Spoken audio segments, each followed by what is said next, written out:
Assalamualaikum warahmatullahi wabarakatuh, sahabat Ari yang masih setia menanti channel-channel khususnya konten-konten yang sangat inspiratif. Kali ini akan kita ajak bincang-bincang dengan satu sosok yang dibalik bagaimana menjaga dan mengawal suara Mudzakhir Manap dan Fadullah. Siapa dia? Juanda Jamal. Nah, kalau kita lihat sahabat Ari dari jabatannya bukan kaleng-kaleng, bukan orang yang memang kita anggap remeh-temeh ya. Karena ini menjadi ujung tombak bagaimana suara tidak lari. Jabatannya Ketua Divisi Saksi Kawal Suara Badan Pemenangan Pasangan Calon Gubernur nomor urut 2. Nah, tapi sebelumnya juga sekelas info, beliau juga Sekjen ACSDF, malam melintang dalam dunia aktivis, sudah teruji di dalam bagaimana mengorganisir orang. Nah, langsung saya sapa. Assalamualaikum Bang. Waalaikumsalam warahmatullahi wabarakatuh. Satu kehormatan. Jadi sahabat, ini susah ini untuk bisa menculik Bang Juanda ini ya. Ada aja, ke Laos lah, ke Myanmar lah, ke Filipina lah, ada aja. Jadi ini satu kehormatan channel Jalan Ari. Nah, untuk ini jangan lupa like, share, dan subscribe ya. Itu yang penting untuk memicu semangat adrenalin saya untuk bisa mengajak orang-orang lain untuk bisa hadir di Jalan Ari. Bang, saya ingin ngajak bincang-bincang perihal suatu hal yang memang menurut saya penting untuk diketahui oleh publik ya.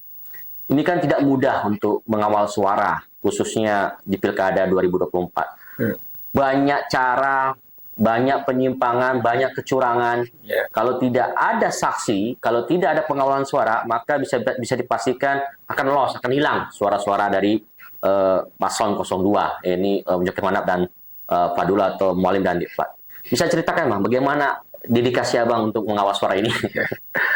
Ya, yang pertama mungkin saya ingin klarifikasi sedikit nih. Ya. Saya bukan orang yang seperti yang digaung-gaungkan ya Bung Arios.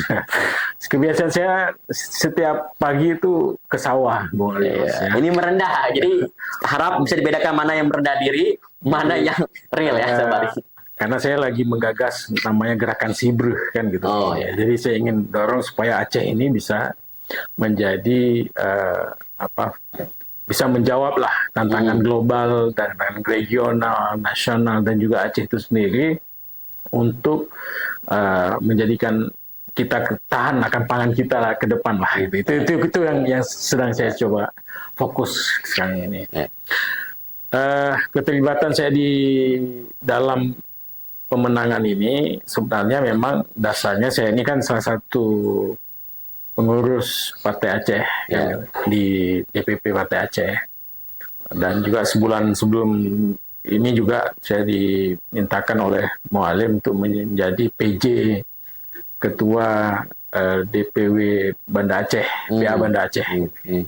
Maka kemudian saya terlibatlah dalam proses-proses ini gitu. Jadi dan untuk kita terlibat dalam hal kawal suara ini juga sebenarnya berangkat dari dasar awalnya itu kan kita membentuk Badan Pemenangan Aceh, Badan Pemenangan Mualim Difat ini, kira-kira gitulah. Kita membentuk itu juga itu sebagai struktur pemenangan, dan kita membentuknya itu juga dasarnya itu semangatnya itu ataupun dasarnya itu pada hasil analisa kita, analisa objektif maupun subjektif kita lah, Partai Aceh gitu kan. Jadi kita ingin supaya melihat konteks juga situasi-situasi juga gitu kan, karena kan pasti ada ancaman-ancaman, pasti ada tantangan, ada peluang-peluangnya juga gitu. Salah satu tantangan kita kan ketika misalnya ada isu juga Aceh ini rawan kan gitu, maka kemudian itu salah satu antisipasi kita juga. Maka kemudian terbentuk kita menghasilkan struktur Badan Pemenangan ini, dasarnya adalah analisisnya itu. Gitu. Pola atau caranya seperti apa? Jadi itu yang kita coba lakukan. Dan salah satunya yang kemudian kita butuhkan dalam pemenangan ini kan kawal suara. Karena kawal suara ini akan sangat menentukan suara yang sudah ada di kita. Gitu. Dan prediksi kita waktu analisa itu juga, misalnya analisa kita waktu itu juga sebenarnya sudah memprediksi bahwa ini akan ada dua paslon gitu, dua paslon. Nah, jadi tentunya tantangan lebih berat lagi gitu, karena pengalaman saya juga, misalnya 2017 ketika di Aceh Besar itu saya maju di Aceh Besar juga dua paslon, dan salah satu kelemahan kita waktu itu adalah kawal suara, saksi, kayak gitu. Makanya kemudian atas dasar pengalaman itulah kita coba menyusun strategi untuk kawal suara ini. Dan memang waktu itu juga teman-teman apa ya, waktu itu menyampaikan juga ini kira-kira di antara tim kita ini siapa yang mau peran apa gitu. Maka dari beberapa divisi yang ada di Badan Pemenangan itu saya bisa jawab bahwa saya ingin berperan kerja-kerja yang paling sulit, saya bilang. Maka ada teman yang berkata, kalau paling sulit itu kawal suara lah, saksi, mengelola saksi, kemudian memastikan suara nanti mengadvokasi dan sebagainya. Oke, saya di situ. Karena itu tantangan. Ya, betul. Karena pengalaman juga yang lalu. Supaya apa? Supaya ketika saya bertugas di situ, saya memiliki sebuah harapan jangka panjang gitu kan, supaya apa? Supaya kerangka kawal suara ke depan pun, misalnya apakah di pileg, apakah di pilkada, punya hal yang lebih permanen gitu, punya strategi yang lebih permanen, punya sistem yang lebih permanen, punya database misalnya saksi dan lain sebagainya gitu. Maka kemudian kita coba set up strateginya itu sesuai dengan misalnya bahwa ini ada dua paslon gitu. Nah, apakah dibuat dalam bentuk konkretnya dalam bentuk sistem? Jadi kita punya, makanya kemudian sistem yang kita coba kembangkan namanya kawalsuara.id. Tadinya ada beberapa teman-teman yang juga mencoba untuk menawarkan, ya, termasuk misalnya dari teman-teman di Jakarta, teman-teman di Aceh juga ada, kalau tidak salah saya ada 4 sistem yang masuk ke pimpinan kita, kita juga langsung gitu. Namun kemudian kita yakinkan dari kita ingin sampaikan bahwa kita ingin seperti ini, sistemnya seperti ini. Jadi di mana yang penting data cepat dan akurat. Maka pendekatannya itu kan pendekatan saksi, pendekatan koordinator gampung gitu, atau koordinator desa gitu. Jadi 2 berlapis gitu kan. Maka kita kawalsuara.id ini adalah membangun skema demikian gitu. Jadi cepat dalam artian bahwa kita ingin saksi kita itu begitu selesai penghitungan dia langsung jeprek, gitu. Dia langsung input di WhatsApp. Betul. Jadi kita gunakan WhatsApp di tingkat saksi. Sehingga begitu itu langsung masuk gitu. Kan gitu.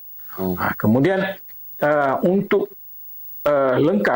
kelengkapan dokumen dan sebagainya nanti ada C hasil, ada pemberitahuan, komplain dan sebagainya, keberatan dan sebagainya. Itu tugas dari koordinator gampung ini. Nah, sehingga antara saksi nanti menyerahkan dokumen-dokumen itu setelah selesai semua penghitungan dan lain sebagainya, dia menyerahkan ke ke koordinator gampung, koordinator desa untuk kemudian koordinator desa mengupload pada web. Dia menggunakan web, aplikasi web lah. Jadi yang tadinya lewat WhatsApp, tapi ini sudah menggunakan web. Karena yang kita butuhkan pertama lah informasi cepat itu untuk bisa kita klaim gitu kan. Nah, memang itu yang ada basis datanya. Ada basis datanya. Nah, saya ingin tanyakan dan sistem ini juga kemudian mendokumentasikan database saksi. Jadi kita harapkan nanti saksi-saksi ini masih punya kontak dalam database kita. Dan dengan mendevelop yang ini, pengembangnya ini, kita juga bagian dari kader kita, ya. Kita ajak mereka sekarang jadi kader kita, karena kita butuh orang-orang IT juga ke depan, yang paham digital dan sebagainya, yang kemudian ini bisa Partai Aceh pun bisa ke depan itu akan berkembang untuk menggunakan pendekatan digitalisasi. Kira-kira gitulah. Saya ingin coba mendalami lagi. Ini kan tidak mudah, Bang Juanda dengan tim untuk meraih kemenangan untuk mengawal suara. Apa tantangan atau hambatan yang dirasakan dalam proses ini? Jadi memang ini hal baru kan. Jadi kita untuk meyakinkan pimpinan juga butuh waktu juga gitu kan, terutama misalnya kemudian karena kan mereka ini kan saksi kita, kemudian koordinator gampung kita itu kan harus di training juga, gitu. Jadi kita adakan TOT misalnya, jadi dari peserta TOT ini kembali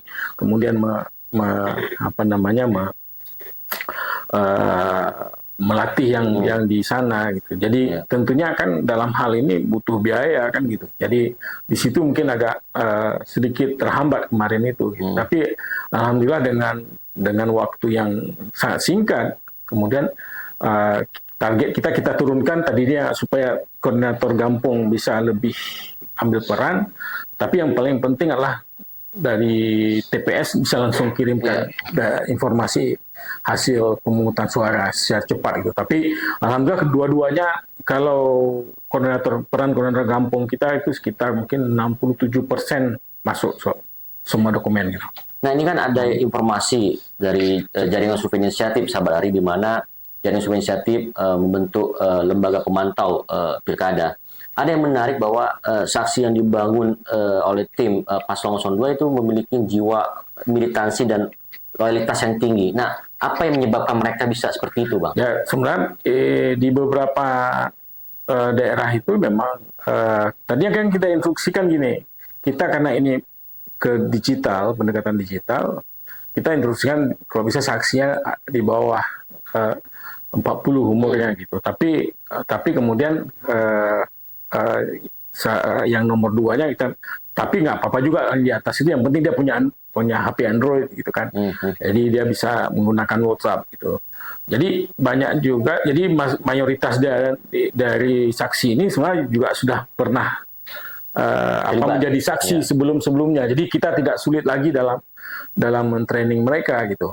Nah, jadi sekarang tadinya nggak ada database tentang semua mereka, tapi alhamdulillah sekarang dengan ada sistem kawalsuara.id ini kita punya database semua. Nah, apa yang membuat mereka sangat loyal dan militansi itu teruji? Itu yang saya sedang butuh penegasan. Itu ada pengharapan sebenarnya, ada harapan bahwa sosok Mualim ini kan bisa ya beliau itu menjadi bijak, beliau itu sangat down to earth gitu kan. Jadi masih sangat disegani juga misalnya. Kemudian dia ini panglima, tentunya kan ada sebuah pengharapan setelah beberapa momentum politik misalnya, bahwa hari ini memang panglima sendiri yang menjadi sosok pemimpin kita ke depan. Kemudian mereka juga kali ini kita coba all out lah gitu. Jadi sebenarnya modal sosial dari kemenangan Mualim ini itu tidak lepas dari sosial kapitalnya yang membangun persoalan area. Jadi Mualim sebagai trigger dan menjadi perekat juga ya. Itu ada satu statement yang menyatakan seolah-olah tanda kutip Sahabat Ari, saya tegaskan tanda kutip, ada diarahkan seolah-olah kubu 02 itu melakukan kecurangan oleh pihak-pihak tertentu lah. Jadi seakan-akan apa yang diraih dari suara itu tidak real, dan tentunya ini menjadi satu pertanyaan kita semua ya, kenapa bisa diarahkan seperti itu sedangkan prosesnya terbuka, transparan dan akuntabel di dalam keterlibatan saksi dan kedua pihak ya, dan juga proses itu dipantau oleh banyak pihak. Ini seperti apa nih? Ya makanya kan anggapan demikian kan pastilah gitu kan. Namanya juga kemudian proses di lapangan ini kan beragam lah situasi yang boleh berkembang gitu kan. Jadi penilaian mereka mungkin yang melihat ini hal yang negatif dan sebagainya. Nah ini kayak tentunya pandangan kubu sebelah ya kita hormati saja lah. Tapi memang terutama misalnya gini, Aceh Utara kan kalau kita lihat misalnya dari pleno di provinsi kemarin yang kita selesaikan kemarin, itu kan mereka mempersoalkan tentang partisipasi peserta pemilih yang 75% dan sebagainya. Padahal mereka luput bahwa kenapa partisipasinya tinggi, karena ini yang menjadi calon inilah sosok gitu, yang mereka ingin melihat ke depan, kan bagaimana sosok Mualim itu bisa memimpin gitu. Ada harapan di Mualim ini. Memang ini harapan dari pemilih ya, dari masyarakat itu sangat tinggi. jadi itu tantangan juga bagi Mualim untuk kemudian membuktikan ketika memimpin menjadi gubernur, menjadi kepala pemerintah Aceh gitu ke depan gitu. Jadi mereka luput bahwa kenapa nih partisipasi di ini? Karena memang dari dulu misalnya kalau kita lihat ya karakteristik perjuangan politik Aceh itu ya, itu memang di pantai timur, terutama Aceh Timur, misalnya Aceh Utara, gitu kan. Ini bahkan sampai PD, sebenarnya di sini kan terjadi tingkat harapan masyarakat untuk kemudian dia terlibat dalam perjuangan politik itu kan tinggi gitu. Jadi mereka luput melihat itu gitu. Jadi mereka seolah, ini kenapa partisipasi yang tinggi? Ya, semestinya kita karena relasi apresiasi dekat, gitu kan gitu kan dan ini tidak terjadi di tempat lain kan gitu. Tempat lain mungkin partisipasi politiknya kan hanya di bawah 50% gitu, atau mereka menyamakan, nggak bisa dong seperti itu gitu. Jadi beberapa wilayah yang mereka komplain itu tingkat partisipasi yang tinggi itu karena memang ada harapan yang tumbuh di masyarakat untuk mereka letakkan di pundaknya Mualim untuk bisa memimpin ke depan dan membuktikan ya, apa yang cita-cita yang dalam perjanjian di Helsinki dan kemudian di-adopt dalam Undang-Undang Nomor 11 misalnya, itu bisa dijalankan. Nah, itu yang mereka luput. Maka kemudian kan larinya kan pada opini, kemudian penggiringan opini, framing, victim dan lain. Ya itu yang terjadi gitu. Nah, ada yang memang salut kerja tim Badan Pengawalan Suara di Paslon 02. Kenapa? Karena banyak mengakui kok mampu ya, luar biasa, beda tipis dengan hasil realconnya KPU, bahkan dengan survei JIC juga beda-beda tipis. Ya. Nah, ini. Jadi gini, alhamdulillah ya, alhamdulillah tim di Kawal Suara itu kan nggak hanya dari Partai Aceh gitu. Tapi ada juga dari Demokrat, ada juga PNA, ada juga dari PBB, ada juga dari PKB, ada juga dari PDIP bahkan gitu. Kan? Jadi kita beragam itu, kita bisa membangun teamwork yang kompak. Berarti ada peran serta yang konkret dari semua partai ya. Misalnya PDI, teman-teman di PDIP, mereka kan juga pernah dilatih misalnya di Jakarta gitu. Gerindra pernah dilatih, mereka di Hambalang kan gitu. Jadi kita kita coba saling mengisi lah gitu kan. Di situ yang membuat sehingga menjadi satu yang menjadi tim yang kompak, yang kemudian kita bisa membangun sebuah harapan bersama lah. Untuk apa? Untuk kemudian membuktikan dengan segala keterbatasan kita, terutama di budget misalnya, itu bisa kita kapitalisasi menjadi kekuatan misalnya untuk bisa menjalankan sistem kawalsuara.id itu kan sampai ke tingkat TPS gitu. Ya, saya juga menarik dengan statement Bang Juanda, sahabat Ari, bahwasanya ada nilai kerelawanan yang tinggi yang itu dimiliki oleh Paslon 02, di mana orientasi money oriented tidak ada. Itu saya terlihat sekali ketika pemantauan kita lakukan bersama JSC ya. Dan menariknya nilai kerelawanan ini hadir karena merasa memiliki sosok Mualim itu sebagai satu perekat itu. Nah, saya ingin tanyakan lagi lebih lanjut ya kepada Bang Juanda.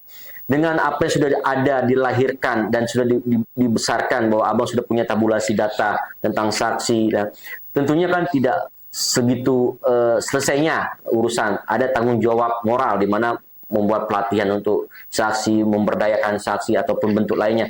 Ada dalam mindset Abang untuk ke depan seperti itu? Oh iya, pasti dong. Karena kan ini macam saya bilang tadi, ketika misalnya kita punya sistem, kan, punya strategi, punya kerangka kerja yang sudah lebih jelas, gitu kan. Ada kelemahan-kelemahan tentunya. Misalnya kelemahan kita ya, salah satu kelemahan yang kemudian kita dapatkan kemarin itu karena kita agak telat. Bukan telat, iya telat, tapi lebih fokus pada kita kawal suara gitu. Iya. Jadi suara kita jangan hilang.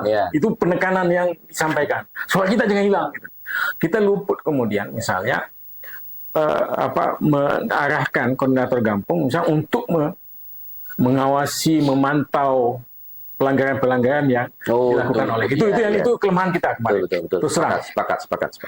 Mereka dapat, ini bang ada catatan-catatan nih, kan gitu. Tapi kan untuk kemudian membuktikannya, kan kita perlu bukti lebih ini. Makanya kemudian kita nggak terlalu sampaikan. Maka arahan pimpinan kita kemarin, ya udah, kalian ketika pleno di provinsi jaga aja, jangan sampai satu suara pun hilang. Itu aja yang kita fokus kemarin.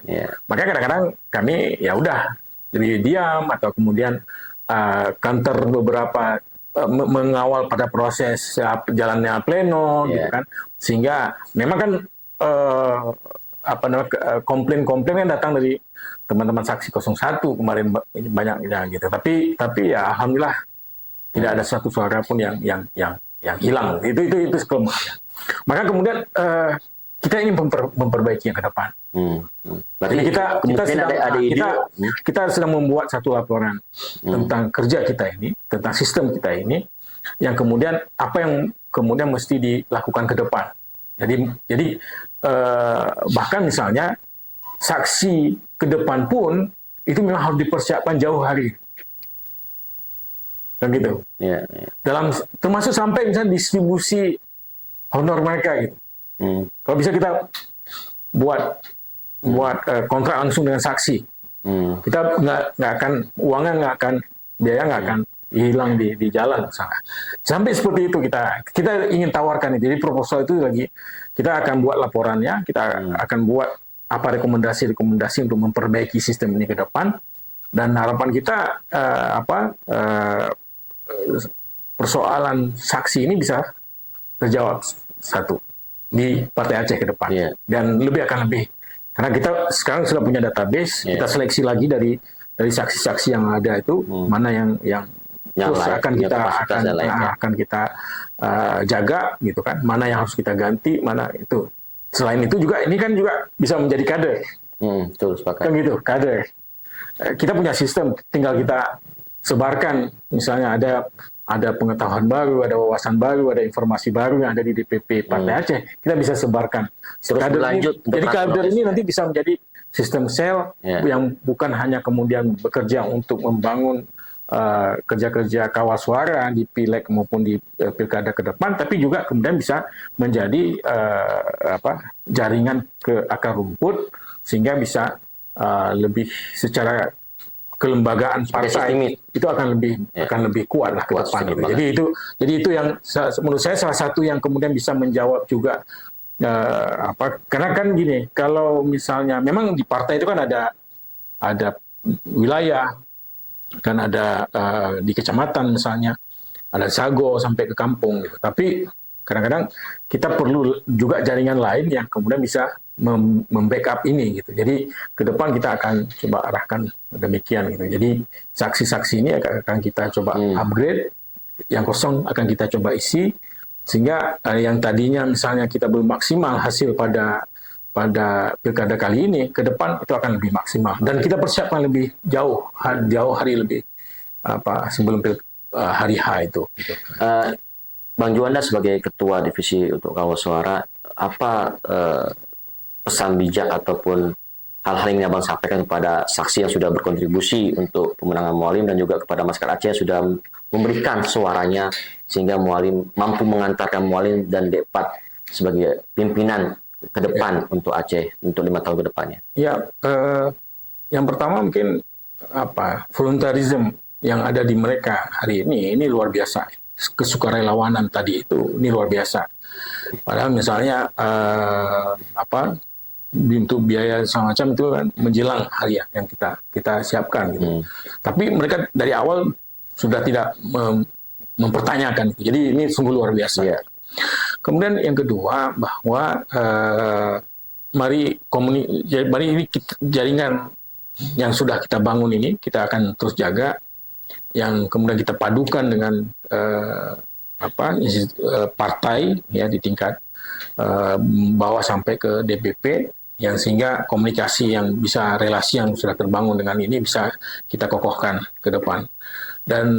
Dan juga misalnya dari atas sama juga badan pemenangan lah kan, badan pemenangan, dan juga sebagai ketua divisi, ya saya mengapresiasi penuh lah ke teman-teman saksi yang ada di TPS, ya, koordinator Gampung, dan juga bahkan misalnya ada tim-tim yang ada di luar TPS yang bekerja, kemudian mengawasi dan sebagainya, saksi di tingkat kecamatan, saksi di tingkat kabupaten, dan juga Satgas yang terus memantau, mengawasi supaya hasil yang sudah dicapai di tingkat TPS itu tidak berubah gitu. Jadi memang tadinya kalau kita lihat perubahan-perubahan itu kan ada di kecamatan kemudian gitu. Karena ada tapi kan tidak signifikan. Karena yang data yang kita dapatkan dari TPS yang berdasarkan ini kita kan itu 53,22. Nah, tapi kemudian karena perubahan-perubahan ketika di kecamatan ada yang salah penghitungan dan sebagainya, jadi memang sesuai lah ketika hasil kecamatan kita input dalam sistem kita, alhamdulillah 53,27, dan di hasil kabupaten juga demikian, dan alhamdulillah sampai dengan pleno di provinsi tidak berubah, satu pun tidak suara yang hilang gitu. Siap. Ya. Terima kasih Sabari. Tak terasa sudah bincang-bincang singkat kita bersama Juanda Jamal, Ketua Divisi Badan Pemenangan khusus untuk Mengawal Suara Mualim Deopat. Banyak hal yang disampaikan seperti apa pengorbanan dan juga dedikasi dari relawan saksi yang sudah memastikan bahwa tidak ada kehilangan suara. Nah, banyak hal juga yang disampaikan bagaimana tantangan yang dihadapi. Semuanya dapat disimpulkan oleh Sabari. Sampai ketemu lagi bersama saya. Tetap setia. Jangan lupa like, share, dan subscribe channel kesayangan Anda. Tetap semangat, tetap sehat selalu. Salam Jalan Hari.